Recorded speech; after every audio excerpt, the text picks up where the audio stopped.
Assalamualaikum warahmatullahi wabarakatuh. Nama saya Amar bin Abdullah daripada kelas DSI 5A, memegang kad matrik DSI 20202475. Jadi pada hari ini saya bersama dengan ahli kumpulan saya akan menerangkan subjek fiqh mewarid yang bertajuk ahli waris. Sebelum kita pergi secara mendalam tentang ahli waris, saya akan memberikan sedikit pengenalan tentang ahli waris. Hukum waris adalah bersumberkan daripada 3 sumber hukum, iaitu Al-Quran, As-Sunnah dan Ijtihad. Ini berdasarkan surah An-Nisa yang mewajibkan umat Islam melaksanakan hukum waris Islam. Di dalam hukum kewarisan Islam telah mengaturkan pembagian harta daripada seseorang yang mewariskan kepada seseorang yang mewarisi. Mula-mula sekali kita pergi kepada pengertian ahli waris. Pengertian ahli waris terbahagi kepada 2 bahagian, iaitu pengertian ahli dan pengertian waris.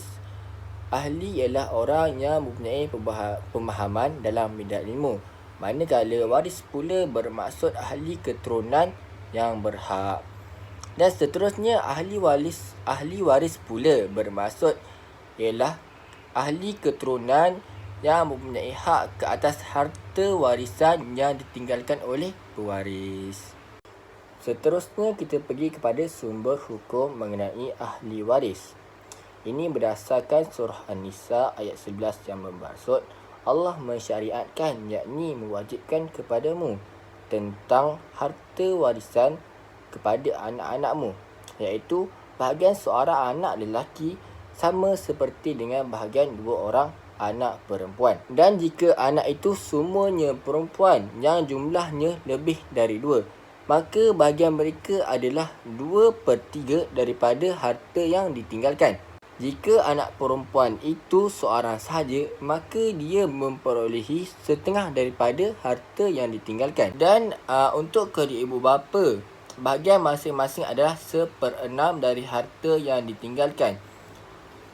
Jika dia yang meninggal mempunyai anak, atau jika dia yang meninggal tidak mempunyai anak dan dia diwarisi oleh kedua ibu bapanya saja, maka ibunya mendapat 1/3. Jika dia yang meninggal mempunyai bapa saudara, maka ibunya mendapat 1/6.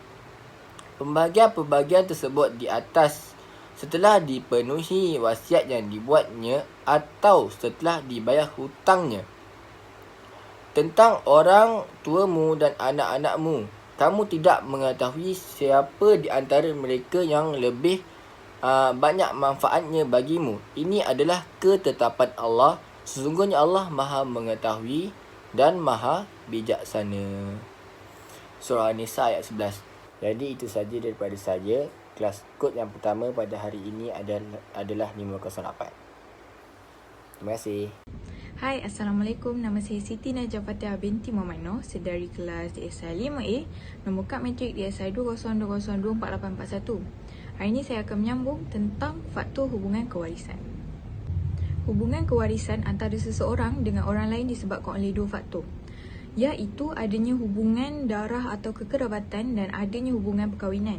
Yang kedua, hubungan kerabat ditentukan pada saat lahir terjadi peristiwa kelahiran. Pada awalnya, seorang anak yang lahir dari seorang ibu mempunyai hubungan kerabat dengan ibu yang melahirkan itu. Seterusnya, hak itu tidak dapat dibantah kerana anak tersebut secara nyata keluar dari rahim ibu. Hubungan darah ini bersifat alamiah dan berlaku sejak awal adanya manusia. Dengan berlakunya hubungan kerabat antara seorang anak dan ibunya, berlaku pula hubungan darah yang menyebabkan mereka saling berhubungan kewarisan. Baik, seterusnya, kelompok ulama bersepakat wujudnya hakiki dan adanya hubungan kelamin yang menghasilkan janin, tetapi kerana tidak nyata maka ia diganti dengan musinnah, iaitu akad nikah yang sah antara ayah dan ibu. Selain itu juga sepakat bahawa musinnah yang dapat dijadikan ilat hukum adalah akad nikah. Apabila sebab hakiki itu tidak mungkin dibuktikan, musinnah sudah cukup kuat untuk dijadikan bukti. Yang kedua, hubungan kewarisan juga terwujud disebabkan adanya kelahiran yang pernikahannya terjadi secara syubhah. Terdapat 2 syubhah, iaitu syubhah perbuatan dan syubhah akad. Syubhah perbuatan adalah hubungan kelamin yang terjadi antara lelaki dan perempuan dengan keadaan tertentu yang masing-masing beranggapan bahawa yang disetubuhinya itu adalah pasangan yang sah. Manakala syubhah akad adalah hubungan kelamin yang terjadi kerana akad yang sah, tetapi kemudian ternyata pasangannya itu tidak sah apabila dinikahi. Kelahiran yang disebabkan oleh hubungan kelamin secara syubhah, baik syubhah akad maupun syubhah perbuatan, menyebabkan terjalinnya hubungan kewarisan antara anak yang lahir dengan yang melahirkannya secara syubhah itu. Akhir sekali, sebab terjadinya waris mewarisi adalah kerana kekeluargaan atau nasab. Sebagaimana telah dijelaskan dalam An-Nisa surah 4 ayat 7, kerana apabila adanya ikatan perkahwinan dan dengan jalan memerdekakan hamba sahaya. Selain itu, dalam tergabung lengkapnya ahli waris dalam kes kewarisan, maka akan timbullah persoalan pengutamaan sesama ahli waris itu. Ada yang perlu didahulukan untuk mewaris dan ada pula yang menempati urutan agak di belakang. Baiklah, kita dah masuk ke slide yang ketiga. Berlakunya hubungan kewarisan antara suami dan isteri disandarkan kepada dua ketentuan, iaitu yang pertama, kedua pasangan telah melangsungkan akad nikah yang sah. Akad nikah yang tidak sah dalam segala bentuk tidak menyebabkan adanya hubungan hukum antara kaum lelaki dan wanita, termasuk hubungan kewarisan. Yang kedua, di antara suami dan isteri yang masih dalam ikatan perkahwinan, sekiranya salah satu pihak meninggal dunia, ikatan perkahwinan telah putus dalam bentuk talak raj'i. Isteri yang sedang mengalami fasa iddah, talak raj'i tetap berkedudukan sebagai isteri dengan segala hukumnya kecuali berhubungan kelamin. Hubungan kelamin telah berakhir dengan terjadinya perceraian tersebut. Sekian daripada saya, terima kasih. Assalamualaikum warahmatullahi wabarakatuh. Nama saya Muhammad Farhan Daniel. Saya daripada kelas DSI 5B. Okay, insyaAllah saya ingin meneruskan lagi pembentangan kumpulan kami mengenai ahli waris. Okay. Tajuk yang saya ingin bentangkan adalah kategori ahli waris. Untuk kategori ahli waris ini, ia terbahagi kepada 3, iaitu yang pertama adalah ahli waris yang berhak, yang kedua adalah selain ahli waris yang berhak, dan yang ketiga adalah ahli waris yang tersembunyi. Kategori yang pertama iaitu ahli waris yang berhak. Untuk kategori yang pertama ini, ia terdapat 25 ahli keluarga yang tergolong dalam golongan tersebut, dalam kategori tersebut. Dan kategori ini pula terbahagi lagi kepada 2 kategori, iaitu yang pertama adalah mengikut jantina dan yang kategori yang kedua adalah mengikut sebab mendapat harta pusaka.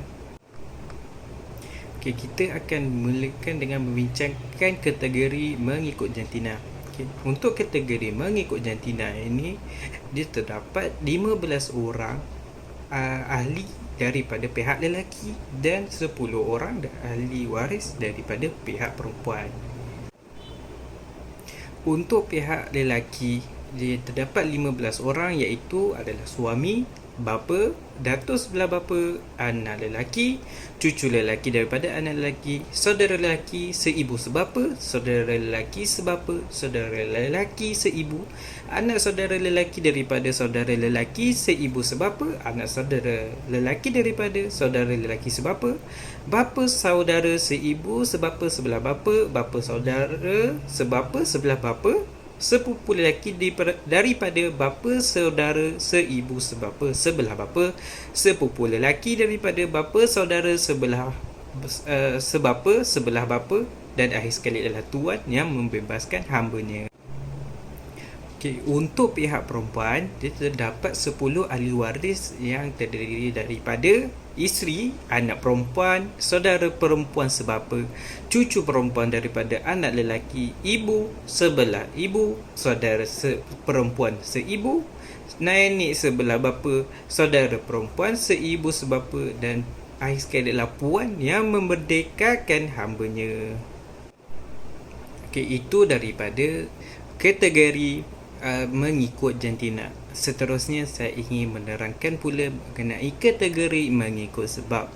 Untuk kategori mengikut sebab ini ia terbahagi kepada 3, iaitu yang pertama adalah sebab pernikahan, yang kedua adalah sebab nasab, dan yang ketiga adalah sebab wala'. Okey, untuk sebab pernikahan ini seperti mana anda tahu, ia hanya melibatkan suami dan isteri sahaja.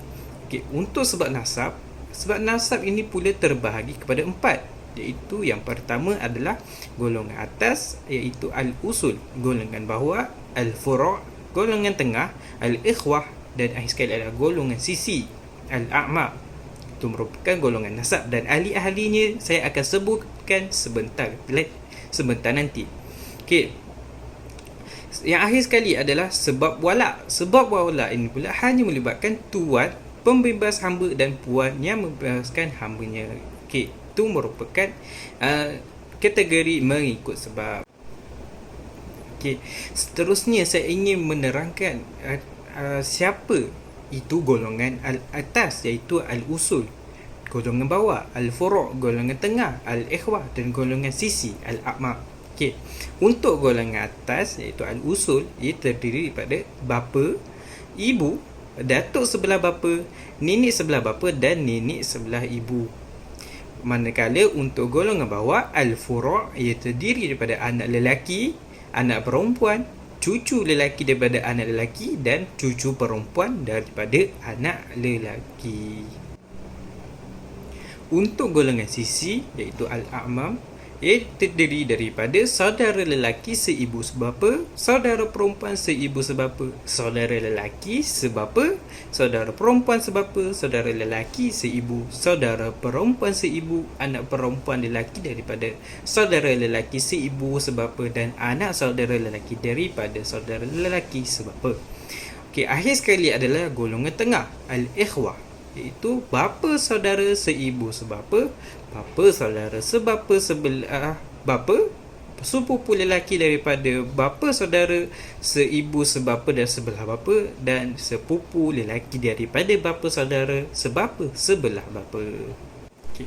Itu merupakan kategori ahli waris yang berhak. Seterusnya adalah bukan ahli waris yang berhak. Okey, selain daripada 25 orang ahli waris yang berhak, terdapat juga ahli keluarga yang tidak mendapat harta dalam harta pusaka. Contoh seperti datuk sebelah ibu, cucu lelaki dan perempuan daripada anak perempuan, ibu saudara dan lain-lain. Mereka juga dikenali sebagai zawul arham. Okey, untuk penjelasan dalam tajuk zawul arham ini insya-Allah akan dibentangkan pada kumpulan yang lain. Seterusnya saya ingin mengalu-alukan ahli kumpulan saya yang lain untuk meneruskan lagi pembentangan mengenai tajuk kumpulan kami ini, iaitu ahli waris. Itu sahaja daripada saya. Assalamualaikum warahmatullahi wabarakatuh. Bismillahirrahmanirrahim. Assalamualaikum warahmatullahi wabarakatuh. Nama saya Muhammad Najamuddin Samsudin. Saya daripada kelas DSI 5B. Baik, hari ini saya akan meneruskan pembentangan daripada rekan saya dengan tajuk ahli waris yang tersembunyi. Okey, saya mulakan. Apakah yang dimaksudkan dengan ahli waris yang tersembunyi ini? Ahli waris yang tersembunyi ini adalah orang yang berhak menerima harta pusaka, akan tetapi mereka tidak dimasukkan dalam senarai kerana pada kebiasaannya mereka tidak wujud sama ada sudah meninggal dunia atau belum dilahirkan.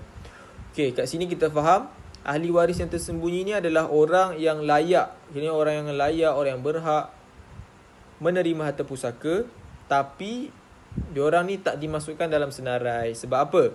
Sebab pada kebiasaannya, pada kebiasaannya diorang ni tak ada. Sama ada diorang ni dah meninggal dunia ataupun belum dilahirkan. Siapa diorang ni?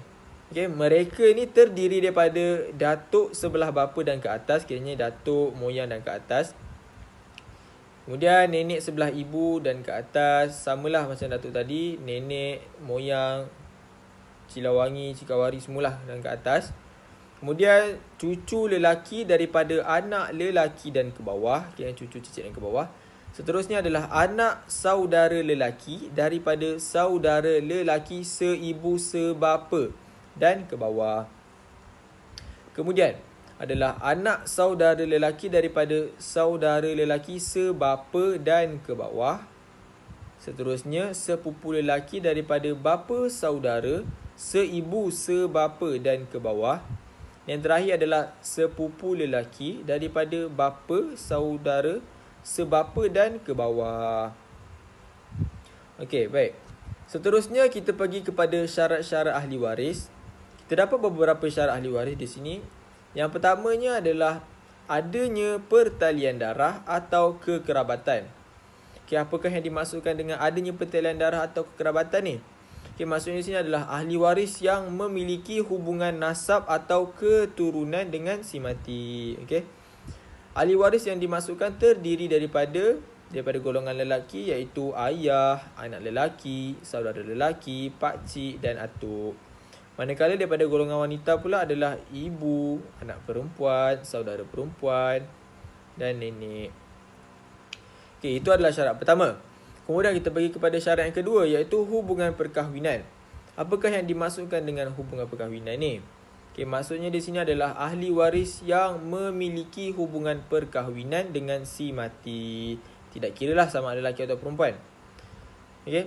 Jika si suami meninggal dunia, maka perempuan itu dikategorikan sebagai janda, dan manakala jika si isteri pula yang meninggal, maka lelaki itu ataupun si suami itu dikategorikan sebagai duda. Baik, kita pergi kepada syarat seterusnya, iaitu syarat ketiga, beragama Islam. Okey. Di sini ahli waris wajib beragama Islam. Sebab apa? Hal ini kerana beragama Islam adalah salah satu syarat yang paling penting. Okey. Jika seseorang ahli waris itu bukan beragama Islam, maka ia tidak mempunyai hak untuk menuntut harta pusaka tersebut. Okey, di sini bertepatan dengan sebuah hadis dari Usama bin Zaid radhiyallahu an, sesungguhnya Nabi sallallahu alaihi wasallam bersabda, orang Muslim tidak boleh mewarisi orang kafir, dan orang kafir tidak boleh mewarisi orang Muslim. Hadis muttafaqun alaih. Okay, dari sini apa yang kita dapat faham daripada hadis ni adalah Nabi SAW bersabda, orang Muslim ni, sebagai kita orang Muslim tidak boleh mewarisi atau orang kafir, dan manakala orang kafir pula tidak boleh mewarisi orang harta orang Muslim. Okay, boleh faham kat situ? Dan yang terakhir, kita pergi syarat yang terakhir adalah tidak terhalang dengan hukum untuk menjadi ahli waris. Okey, di sini walaupun kedudukan seseorang itu sebagai ahli waris ataupun zawil furud, kiranya orang yang layak untuk terima harta pusaka tu, jika ada halangan ataupun sebab yang melarangnya mendapat harta pusaka, maka ahli waris itu tidak berhak mendapatkan harta tersebut, iaitu harta pusaka itulah. Okey, apa contoh halangan atau sebab yang melarang mendapat harta pusaka? Okey, contoh halangan dia ataupun sebab dia telah dipersalahkan, dia telah dipersalahkan telah membunuh atau mencuba membunuh ataupun menganiaya beratlah para pewaris. Okey, seterusnya ataupun contoh lain, beliau ataupun seseorang itu dipersalahkan secara memfitnah, telah mengajukan pengaduan bahawa pewaris tu telah melakukan suatu kejahatan yang diancam dengan hukuman 5 tahun penjara atau hukuman yang lebih berat. Okey, setakat ni boleh faham? Baik, itu sahaja dari saya. Kelas seterusnya adalah 795. Baik, itu sahaja dari saya. Sekian. Assalamualaikum warahmatullahi wabarakatuh. Hai, Assalamualaikum. Nama saya Nur Arisa Wahida binti Muhammad Rashid, Metri DSI 20202488. Saya daripada kelas DSI 5A. Jadi saya akan membahaskan mengenai fakta kes yang berkenaan dengan tajuk ahli kumpulan saya, iaitu ahli waris. Fakta kes yang pertama yang saya akan bahaskan iaitu plaintiff dalam kes ini cucu kepada si mati, iaitu Allahyarham Mio Ahmad bin Mio Yusof yang telah meninggal dunia pada 13 Disember 2009. Bapa plaintiff Allahyarham Aminuddin bin Mio Ahmad, iaitu anak lelaki kepada si mati, telah meninggal dunia pada 2 Januari 1999, iaitu 10 tahun lebih awal sebelum kematian si mati. Plaintiff adalah merupakan cucu perempuan daripada anak lelaki si mati, dan semasa kematian datuk plaintiff dan adik-beradiknya masing-masing berumur seperti berikut. Yang pertama, Akmal binti Aminuddin berumur 43 tahun 2 bulan 1 hari.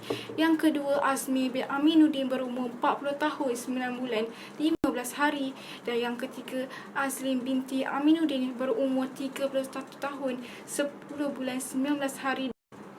Dan yang terakhir ialah Azrul bin Aminuddin berumur 30 tahun 4 bulan 1 hari. Selain Plantitif, Allahyarham Datuk Plantitif ada meninggalkan ahli waris yang lain yang berhak terhadap harta pusaka tersebut, yang terdiri daripada seorang isteri yang bernama Rubiah, seorang anak lelaki yang bernama Aminur Rashid bin Mio Ahmad, dan seorang anak perempuan yang bernama Adilah binti Mio Ahmad. Semasa prosedur pengurusan kes pada 13 September 2011, Mahkamah mendapati satu isu telah timbul dalam kes ini, iaitu sama ada Plantitif mempunyai locus standi untuk membuat tuntutan ini memandangkan dalam Seksyen 27(2) dan Seksyen (3) Enactment Wasiat Orang Islam Selangor 1999 menggunakan perkataan kanak-kanak yang menunjukkan seolah-olah hanya kepada kanak-kanak sahaja. Bagi keputusan mahkamah yang telah dibicarakan setelah mahkamah meneliti saman dan pernyataan tuntutan, dan setelah mendengar hujahan lisan Plantitif dan defendant serta hujahan bertulis pihak-pihak, maka mahkamah berpuas hati dan memerintahkan seperti berikut. Mahkamah memerintahkan saman dan pernyataan tuntutan Plantitif ditolak dan dibatalkan. Seterusnya iaitu perundangan yang dirujuk.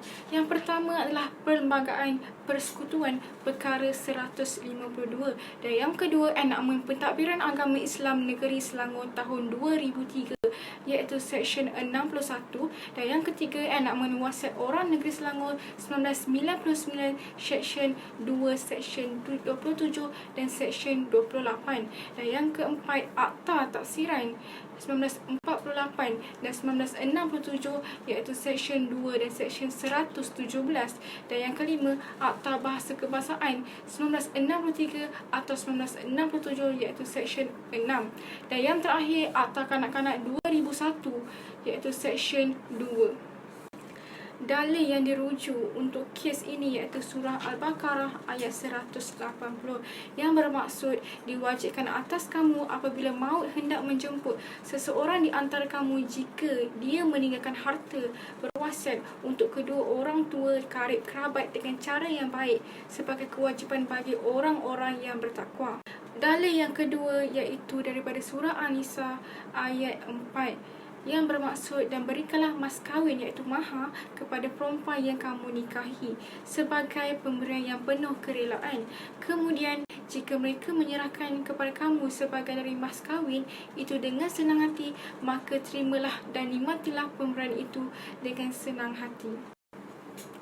Sebagai kesimpulan, faktor-faktor yang menyebabkan terjadinya situasi waris ini adalah pertama, kerana adanya harta peninggalan yang belum dibahagi terlebih dahulu, kerana ahli waris telah meninggal dunia terlebih dahulu daripada pewaris.